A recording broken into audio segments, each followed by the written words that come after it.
بقول لك ايه، انت معاك رقم ام مصطفى؟ طب اديني النمره بتاعتها.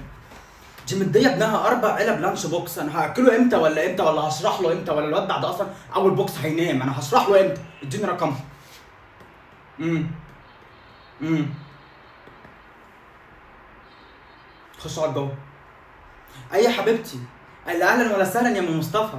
ايه يا ماما، انت مديه ابنك 4 علب لانش بوكس، انا هاكله امتى ولا اشربه امتى ولا هشرح له امتى، ولا الواد بعد اصلا الاول بوكس اللي انت مديهوله ده هيبقى فايق لي لاي حاجه هشرحها؟ ده هيتهيس، انت مدياله فته. لا يا ام مصطفى، الحاجات دي ما ينفعش. لا يا حبيبتي، اديله سندوتش مربى، اديله سندوتش جبنه فلامانك لانشون، الحاجات دي. يا ابني سيب التيشيرت يا ابني. لا، ما بكلمش مامتك، بكلم مامة حد تاني. ايوه هو مصطفى. يا حبيبي اقعد، طب كل. اديهولك مين يا ماما؟ هو ايه الوليه البيت هتيجي؟ اديهولك مين يا حبيبه قلبي؟ ابني قاعد بياكل البوكس التاني، يعني هو خلاص الفته وبياكل البوكس التاني. تخيلي بقى ابنك دلوقتي بيفطر فته، لما انا اقعد اشرح وشم ريحه الخل والثوم هيفوق لي ازاي؟ ده هيبقى مركز معايا ازاي؟ بس انا بنبه عليكي معلش. لا ابنك ما يجريش بالبوكسات دي كلها تاني. احسد مين يا ماما؟ احسد مين؟ انا عندي زيه، عندي زيه واكبر منه كمان واصغر منه كمان، سايباه في البيت وجايبه دارس لعيالك. انا بدي عيالي 4 سندوتشات وهم رايحين المدرسه في كيس. يعني لانشون فلامانك جبنه رومي جبنه مثلثات. ايه تاني يا حبيبتي؟ انت مديه ابنك فته ومدياله لحمه ومدياله فراخ ومدياله تون، ايه ده؟ في ايه يا ماما؟ في ايه يا حبيبتي؟ النهارده يوم مدرسه عادي مش يوم الطفل. بصي انا بنبه عليكي، انا ابنك لو جالي بالبوكسات دي كلها تاني انا مش هدخله الكلاس.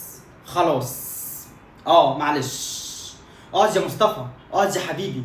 بطل يا بابا تتشقى وتتنطط. انت واكل الفته دي كلها وعمال تتنطط، جايب الصحه دي منين؟ يا حبيبتي انا مش بحسده، انا مش بحسد ابنك، انا مش بحسده، ربنا يزيد ويبارك. ربنا يزيد ويبارك. بس ابنك عامل زي الفرقعلوز في الكلاس. صدقيني. تعالي بقى، تعالي قدمي على طلب ونقلي كلاس تاني، تنقليني انا مدرسه تانيه واداره تانيه. الله. هو ازاي حضرتك بتتكلمي معايا كده؟ نبهي على ابن خالته. قولي لخالته ما تجيبش الحاجات دي كلها تاني معاه برضه. انا ما اعرفش انتوا عندكم بذخ بتدوهم بالخمس ست علب كده لانش بوكسات. ليه يا حبيبتي؟ هم في مجاعه؟ ما بتاكلهمش في البيت؟ فاكرين ان هم بيجوا ياكلوا في المدرسه بس يعني ولا ايه؟ لا يا ماما ما تعمليش كده، اديهم سندوتشات. يا حبيبتي عشان يبقوا مصحصحين وفايقين معايا. هو انا مش هكلم كل ام لوحدها، انا كده هتروش، انا لازم ابعت لهم في جروب المامز. الو، مساء الخير يا جماعه، ازيكم عاملين ايه؟ معاكم ميس هدى. ايوه، من المدرسه اللي بتدرس لاولادكم. بصوا يا ماميز، بعد اذنكم لو سمحتوا يعني ده طلب اجبار انتوا تعملوه. يعني ما ينفعش كل ام منكم تدي عيالها 5 6 علب لانش بوكسات. بعد اذنكم ادوا عيالكم سندوتشات عاديه، يعني جبنه رومي لانشون فلامانك مثلثات.